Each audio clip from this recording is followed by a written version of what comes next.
तो अभी हम लोग क्या प्रश्नावली 11.1 का क्वेश्चन नंबर 7 सॉल्व करेंगे ना।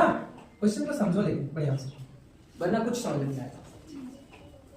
त्रिज्या 12 सेंटीमीटर वाले एक वृत्त की कोई जीवा केंद्र पर 120 डिग्री का कोण अंतरित करती है। संगत वृत्तखंड का क्षेत्रफल ज्ञात कीजिए। तो चलिए सबसे पहले हम क्या बनाते हैं, एक वृत्त बनाते हैं, ठीक है ना। और वृत्त कैसा होगा, कितना, इसकी त्रिज्या क्या होगी, इसकी त्रिज्या होगी 12 सेंटीमीटर। और यहाँ क्या खींचेंगे बाबू, जीवा खींचेंगे। और पता है ये जीवा, ये जो जीवा है वृत्त के केंद्र पर कितना डिग्री कोण अंतरित करेगी, 120 डिग्री। आप लोगों को पता होगा पिछला क्वेश्चन में बनाया था 60 डिग्री का कोण अंतरित करता था, बड़े आसानी से बना लेते थे। आप कहते थे कि ये समबाहु त्रिभुज है, लेकिन यहाँ तो समबाहु त्रिभुज नजर नहीं आ रहा है। ये 12 सेंटीमीटर है, ये भी 12 सेंटीमीटर है, और यहाँ कितना डिग्री का कोण अंतरित कर रहा है, 120। ये थोड़ा और फैलता ना, ये थोड़ा और फैलता तो खैर थोड़ा और चौड़ा कर ही देते हैं। हाँ चलो इतना फैल जाएगा। कितना डिग्री का कोण बना रहा है, 160 डिग्री का कोण बना रहा है,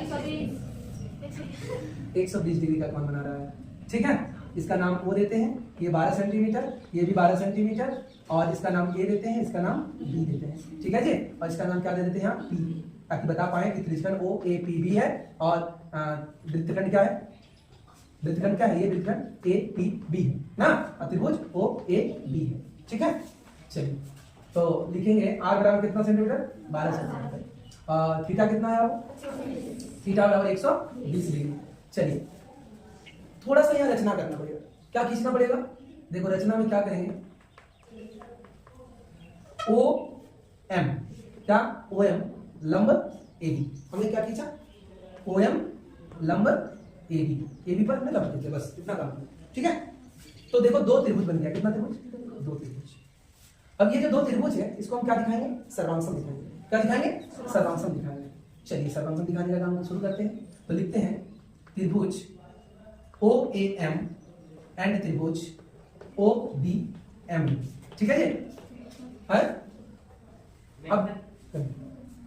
अब देखेंगे ये क्या खींचा हमने, लंब खींचे, तो क्या लिखोगे, एंगल OMA बराबर एंगल OMB, ठीक है। क्या लिखोगे, रचना से, कहां से किया, रचना से।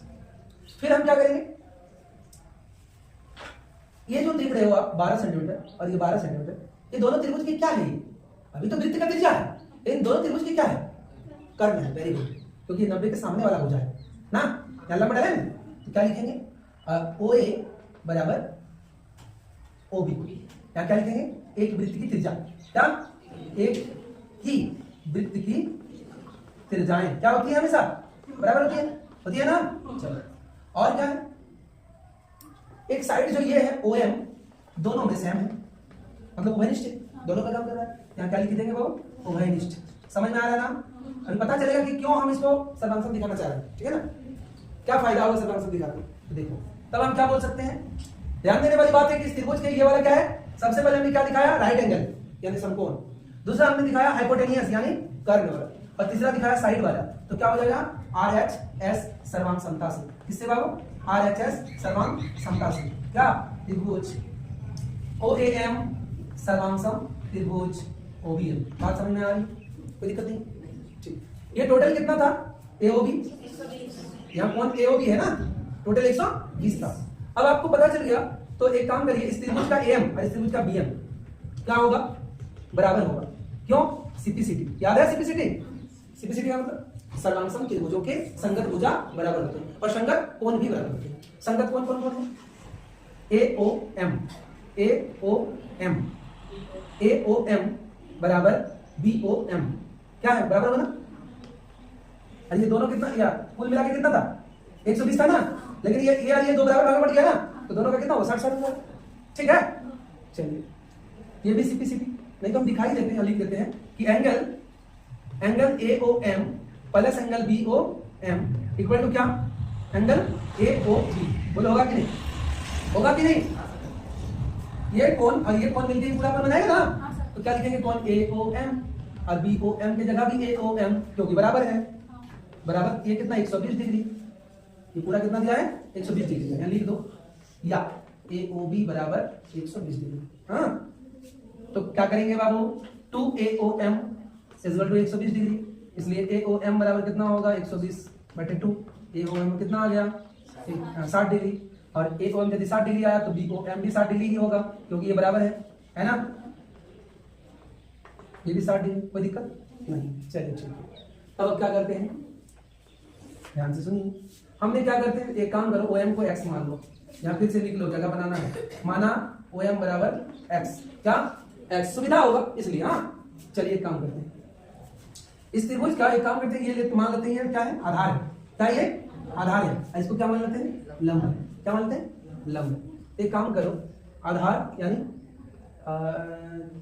त्रिभुज या समकोण त्रिभुज जैसा लिखते हैं, समकोण त्रिभुज ए ओ एम में क्या ओ एम क्या ओ एम बटे ए एम बराबर, इसको यदि आधार मानते हैं, इसको लंब मानते हैं, तो आधार बटे लंब बराबर क्या होता है, बोलो बोलो, याद है, पीछे जाओ, ट्रिगोनोमेट्री में आधार बटे लंब होता है क्या, cos थीटा होता है ना, आधार माने बी और लंब माने पी, बी बाई पी क्या है, cos थीटा।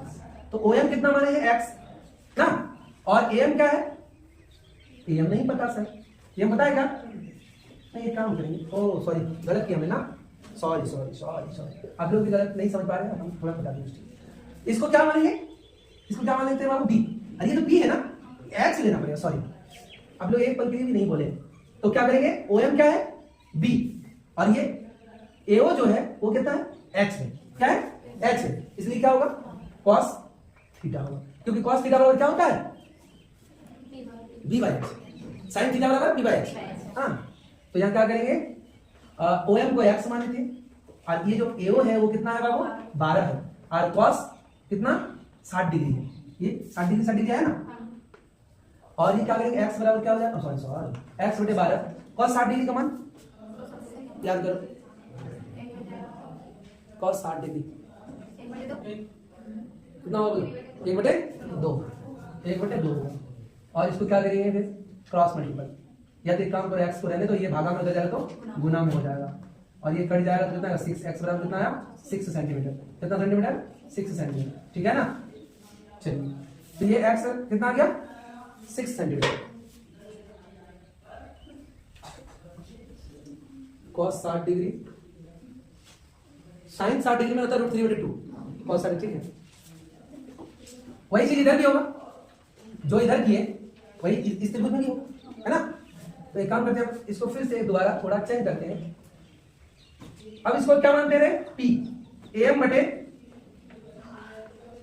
AO बराबर sin थीटा, क्या ये AM है और ये AO है, AM को क्या मानेंगे P, क्योंकि इसको P माना था, तो ये P और ये H, तो P बाई H बराबर क्या होता है sin थीटा। AM कितना है, AM कितना है, AM निकाला है क्या हमने, कितना,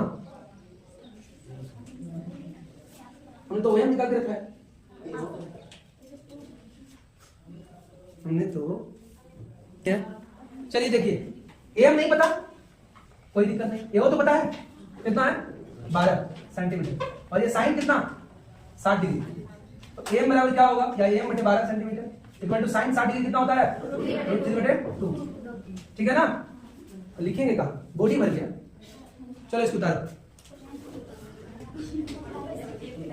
चलो देखो AM निकल गया क्या, AM बराबर कितना रे, AM बराबर √3/2, और ये 12 उधर चला जाएगा ना तो कट जाएगा, कितना हो जाएगा 6√3 सेंटीमीटर, ठीक है। कौन आ गया AM, और देखो AM और BM बराबर है, AM और BM बराबर है, तो क्या लिखेंगे AB बराबर, यहाँ लिखेंगे CPCD में लिखा हुआ देखो, AM बराबर AM बराबर BM लिखा है, AM बराबर BM यानी BM बराबर AM, तो BM बराबर क्या आ जाएगा, ये भी 6√3 सेंटीमीटर, तो क्या करेंगे लिखेंगे AB बराबर क्या, AB बराबर AM प्लस BM, तो AB बराबर क्या हो जाएगा 6√3 प्लस 6√3, कितना हो जाएगा,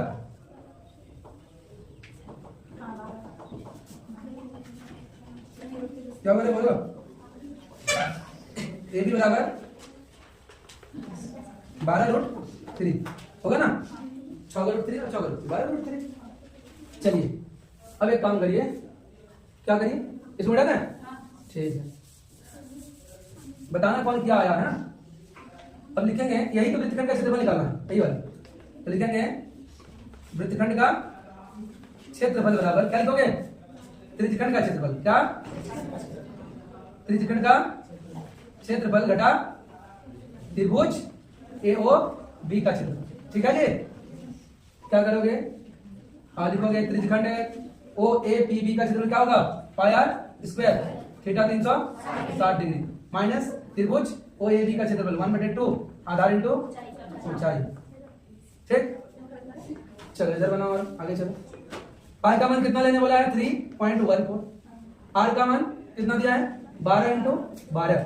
थीटा कितना दिया? 120/360 माइनस 1/2 आधार कितना है? AB कितना है? 12√3 और ऊंचाई कितना है? OM। देखो x का मान निकाल के रखें। OM x का मान कितना है? 6 पूरा क्या सेंटीमीटर स्क्वायर ना। चलिए इसको सरल करते जाइए। ये कटेगा 12 36 और 3 4 12। क्या बचा? 3.14 इंटू 12 4 48 है ना। कटा, ये कटेगा, कट जाएगा सर। यहाँ कितना होगा? 2 6 और होगा ना, और 12 36√3 यही होगा ना। अब देखो 15,072 ये पॉइंट, और ये क्या है? 36 इंटू 1.73 यही लेने बोला है ना। ठीक है, √3 का मान 1.73। अब क्या होगा सर? 150 घटा 36 इंटू 1.73 कितना के पहले पॉइंट लगा देंगे? 2 के पहले, यानी 62.28। इसको घटा दो, 12 से घटाएंगे 4, 6 से 2 घटाएंगे 4, और यहाँ कितना है? क्या बोल रहे हो? 9 कहाँ है? 10 है। 10 से 2 घटाएंगे 8, और यहाँ 14, 14 से छोड़ेंगे 8। ये आंसर है क्या? है? अब बताओ कहाँ दिक्कत है? आपको अगर समझने में दिक्कत आया है तो हम दोबारा बता देंगे, ठीक है? बाकी अभी आंसर लिखें।